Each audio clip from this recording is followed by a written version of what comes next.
بسم اللہ الرحمن الرحیم۔ السلام علیکم بچوں، کیسے ہیں آپ لوگ؟ ٹھیک ہے، یقیناً ٹھیک ہوں گے۔ صحیح ہے بچوں، آج ہم کر رہے ہیں، آج ہمارا چھٹا لیکچر ہے اور آج ہم شاعری میں کر رہے ہیں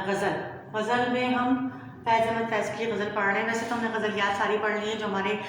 سلیبس میں ہیں، وہ ہماری غزلیں ساری ہو گئی ہیں، صرف فیض احمد فیض رہ گئے تھے، شاید ایک میں پڑھا بھی دی اور ایک میں باقی میں نہیں پڑھائی ہیں۔ چلیں ریپیٹ ہو جائے گا، کوئی اتنا بڑا مسئلہ نہیں ہے، ٹھیک ہے۔ غزلیں جو ہیں ان میں اشعار کی تشریحات آتی ہیں، پتہ ہے آپ لوگوں کو پیپر میں جو ہے کویشچن نمبر 2 جو ہے وہ اشعار کا ہوتا ہے، ٹھیک ہے۔ تو اشعار میں ہمارے پاس غزل کے اشعار آتے ہیں 6، ٹھیک ہے۔ اور اگر ہم نے پڑھی ہوں گی تو ہم اشعار کی تشریح کر سکیں گے، اگر نہیں پڑھی ہوں گی تو پھر ہم نہیں کر سکیں گے۔ سب سے بڑی بات یہ کہ تھوڑا سا ہمیں اشعار کی تشریح سے پہلے ہمیں تھوڑا سا جو ہے شاعر کا تعارف دینا ہوتا ہے، اس کے بعد ہمیں جو ہے میں نے آپ کو پورا ہیڈنگ کے ساتھ بتایا کہ کتنی ہیڈنگس آتی ہیں۔ پھر ریپیٹ کر رہی ہوں، بورڈ پہ نہیں بتا رہی، صرف زبانی بتا رہی ہوں کہ جو ہے اشعار کی تشریح کرنے پر ہمیں کیا کیا کرنا پڑتا ہے۔ سب سے پہلے تو ہمیں جو ہے تعارف شاعر پہلی ہیڈنگ وہ ڈالنی پڑتی ہے، اس کے بعد ہمیں دوسری ہیڈنگ ڈالنی پڑتی ہے مرکزی خیال، جو اس شعر کا مرکزی خیال ہوتا ہے اس کی ہیڈنگ ڈالنی پڑتی ہے۔ اس کے بعد جو ہے ہم جو ہے اس کی ہیڈنگ ڈالتے ہیں کہ یہ شعر گرامر کی روح سے کیا ہے، ٹھیک ہے، یعنی کہ وہاں سے کلام اس کی ہیڈنگ ڈالتے ہیں، یا فنی خوبی کہہ سکتے ہیں اسے، فنی خوبی کی ہیڈنگ ڈالتے ہیں جس میں بتاتے ہیں کہ ہم یہ شعر گرامر کی اسے مطلع ہے، مقطع ہے، کیا ہے، ٹھیک ہے۔ پھر اس کے بعد جو ہے ہم تیسری ہیڈنگ ڈالتے ہیں جو ہے اس شعر کا حوالہ شعر ہو گیا، فنی خوبی ہو گیا، مرکزی خیال ہو گیا، اور وہ مماثل شعر کی ہیڈنگ ڈالنے کے بعد پھر ہم اس کی تشریح پہ آتے ہیں، ٹھیک ہے۔ یہ ہیڈنگ ڈالنے کے بعد پھر ہم تشریح کرتے ہیں، تب ہمیں اس کے جو ہے 4 نمبر ملتے ہیں، ٹھیک ہے۔ ویسے تو یہ کوشچن 10 نمبر کا ہوتا ہے لیکن ٹوٹل 8 ملتے ہیں اس میں، تو اگر ہم نے بالکل صحیح کیا ہوتا ہے تو ہمیں 4 ملتے ہیں، ادروائز ہمیں 1 آدھا یا پھر 2 اس سے زیادہ نمبر نہیں ملتے، لہٰذا ہمیں ہر سوال کو بالکل صحیح کرنے کے لیے جو ہے پورا فوکس کرنا پڑے گا، ٹھیک ہے۔ آج ہم پڑھ رہے ہیں فیض احمد فیض کی غزل۔ سب سے پہلے ان کا تعارف ہم پیش کریں گے، ٹھیک ہے، کہ فیض احمد فیض جو ہے ان کا کیا مقام تھا اردو ادب میں، ٹھیک ہے۔ فیض احمد فیض جو ہے انقلابی شاعر کے حیثیت سے اردو ادب میں مشہور ہیں۔ بچوں کتاب نکال لیجیے، کیونکہ غزل جب ہم پڑھیں گے تو آپ کو اس کے لیے کتاب کا ہونا ضروری ہوگا، ٹھیک ہے۔ تو ابھی ہم ان کا تعارف پیش کر رہے ہیں۔ سب سے پہلے تو جو ہے ان کے بارے میں بتایا کہ ابتدائی تعلیم جو تھی انہوں نے اپنے گھر پر حاصل کی، قرآن مجید کی تعلیم کے ساتھ انہوں نے عربی فارسی جو ہے اس پر عبور حاصل کیا، ٹھیک ہے۔ وہ اسکاٹ مشن اسکول سیالکوٹ سے انہوں نے جو ہے میٹرک کا ایگزام پاس کیا، انٹرمیڈیٹ کا امتحان جو ہے انہوں نے جو ہے مرے کالج سے دیا، مرے کالج انٹرمیڈیٹ کا امتحان وہاں سے نمایاں نمبروں سے انہوں نے پاس کیا۔ میر حسن جو علامہ اقبال کے شاگرد، علامہ اقبال کے استاد تھے، ان سے انہوں نے بھی جو ہے عربی فارسی سیکھی اور عربی فارسی پر دسترس حاصل کی، ٹھیک ہے۔ جو ہے مزید تعلیم حاصل کرنے کے لیے لاہور آ گئے، لاہور میں لاہور گورنمنٹ کالج سے، وہاں سے انہوں جو ہے ایم اے کیا، ٹھیک ہے، وہاں سے انہوں نے ایم اے کیا۔ ان کے اساتذہ میں پطرس بخاری جو ہے، چراغ حسن حسرت، صوفی غلام تبسم، مصطفیٰ تبسم، ان تمام جو ہے بڑے بڑے نامور ادیبوں سے انہوں نے جو ہے فیض حاصل کیا، ٹھیک ہے۔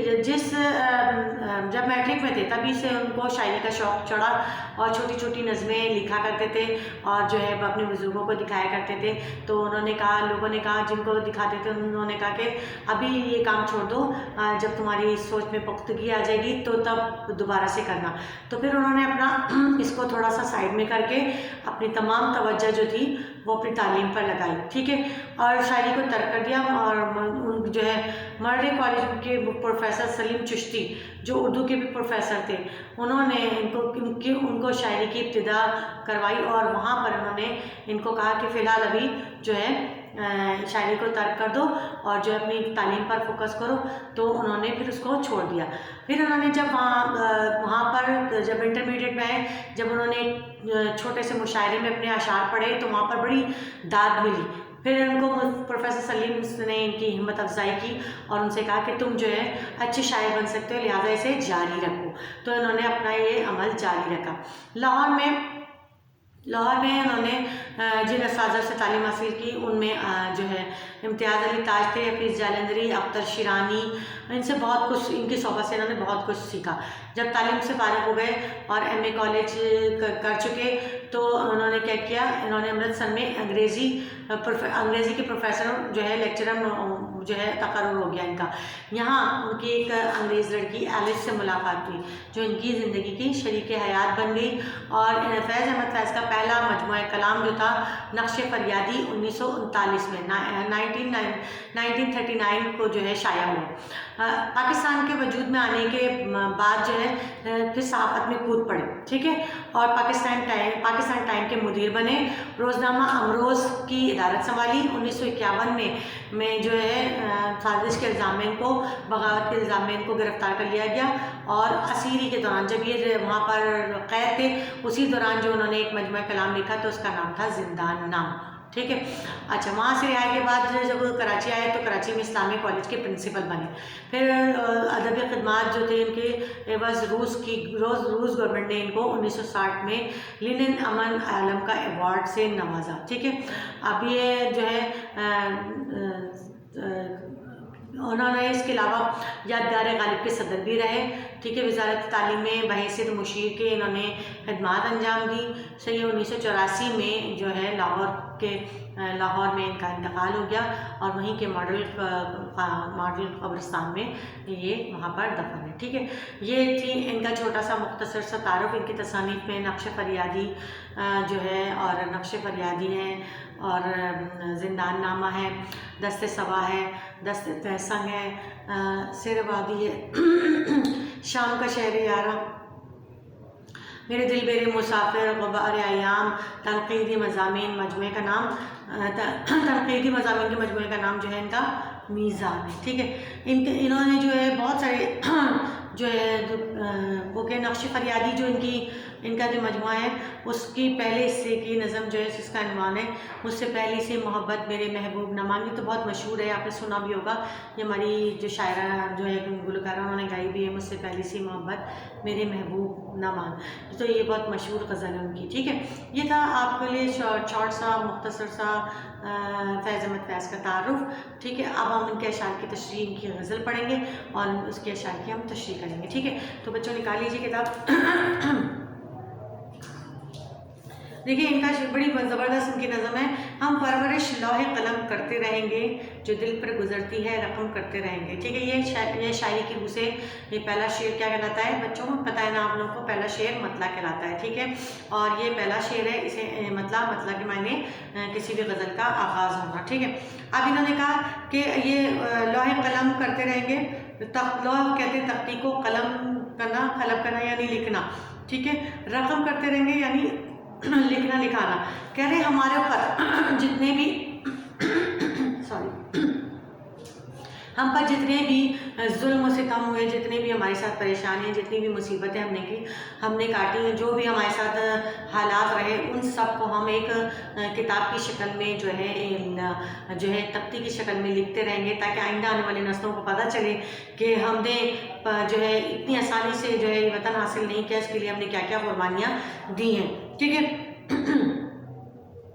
اسباب غم عشق بہم کرتے رہیں گے، اسباب غم عشق بہم کرتے رہیں گے، ویرانی دوراں پہ کرم کرتے رہیں گے، ٹھیک ہے۔ اس میں یہ کہہ رہے ہیں شاید بہم کہنا، وہم کا مہیا کرنا، ٹھیک ہے، محبت کا غم۔ اب کہہ رہے اسباب کہتے ہیں سبب کی جمع، یہ شعر گرامر کی روح سے حسن مطلع ہے، سیکنڈ شعر جو ہے گرامر کی روح سے حسن مطلع کہلاتا ہے، ٹھیک ہے۔ اب اس میں کہہ رہے ہیں کہ ہمارے اوپر جتنے بھی ہم دکھ آئے، تکلیف آئے، اور ہم نے جتنی بھی پریشانیاں، مصیبتیں جو ہے تکلیفیں کاٹیں، ہمارے زخم جو تھے، جتنے بھی لوگوں نے ہم پر، انگریزوں پہ طنز کیا ہے کہ جو انہوں نے ہم پر کرم نوازی کی، وہ سب جو ہے ہم نے سہ لی، ہم نے برداشت کر لی، لیکن ہم چاہتے ہیں کہ یہ آئندہ آنے والی نسلوں کو پتہ چلے، اس لیے ہم یہ تمام چیزیں جو ہے اس کو رقم کر رہے ہیں، اسے لکھ رہے ہیں، تاکہ جو ہے آنے والے لوگ اسے پڑھ سکیں کہ کتنی مشکلوں سے، کتنی مصیبتوں سے، کتنی تکلیفوں سے ہم نے اس وطن کو حاصل کیا ہے، اس میں ہمیں جو ہے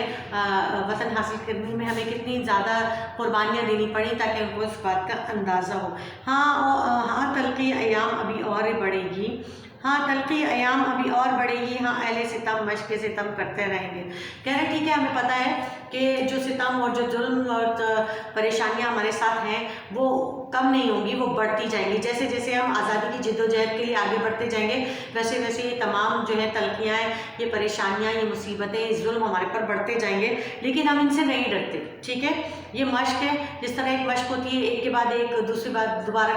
کرتے ہیں، اسی طرح جو ہے یہ ہم پر مشق کرتے رہیں، ہمیں اس کی پرواہ نہیں ہے، لیکن ہم جو ہے اپنے آزادی کا جذبہ یا ہم اپنی جو ہے جد و جہد اس کو ہم روک نہیں سکتے، ہم اسے نہیں روکیں گے، اس لیے جاری اور ساری رہے گی، چاہے یہ ہم پر کتنے بھی ظلم کر لیں، کتنا بھی ہمارے ساتھ برا کر لیں، لیکن ہم یہ جو ہے سب کچھ برداشت کرتے رہیں گے۔ منظور ہے تلخی ستم ہم کو گوارا، دم ہے تو مداوائے علم کرتے رہیں گے۔ مداوائے علم یعنی کہ اس غم کا علاج، ٹھیک ہے، کسی بھی چیز کا علاج مداوا کہلاتا ہے، ٹھیک ہے۔ اب کہہ رہے ہیں ٹھیک ہے ہمیں منظور ہے تمام تلخیاں، تمام ظلم، تمام ستم، ہم جو ہے جو یہ ہمیں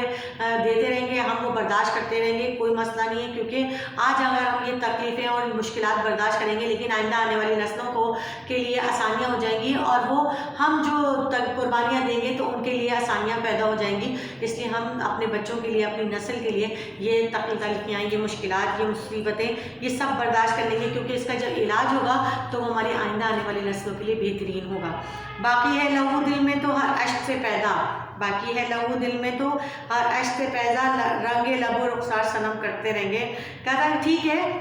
جتنے بھی ہمارے دل میں، ہمارے جسم میں خون ہے، جتنے بھی ہماری آنکھ میں آنسو ہے، ہر چیز، ہماری اپنی ہر چیز جو ہے اس قربانی کے لیے تیار ہے، چاہے وہ کچھ بھی ہو اور کسی طرح سے بھی ہو، چاہے وہ جسمانی ہو چاہے وہ مادی ہو، ہم ہر طریقے سے اپنے جد و جہد کو جاری اور ساری رکھیں گے، ڈرنے والے نہیں ہیں، ڈریں گے نہیں، پیچھے نہیں ہٹیں گے، اور اپنی آزادی کو ایک دن حاصل کر کے رہیں گے۔ ایک طرز تغافل ہے سو ان کو مبارک، ایک عرض تمنا ہے سو ہم کرتے رہیں گے۔ دیکھیں یہ آخری شعر جو ہے مقطع، عموماً جو مقطع ہوتا ہے آخری شعر کہلاتا ہے غزل کا، لیکن اس میں شاعر اپنا تقلص بھی استعمال کرتا ہے، لیکن اس میں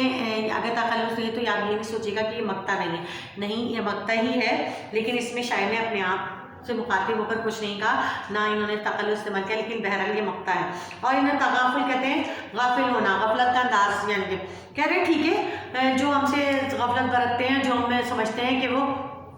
غفلت برت کے ہمارے ساتھ برا سلوک کر کے جو ہے وہ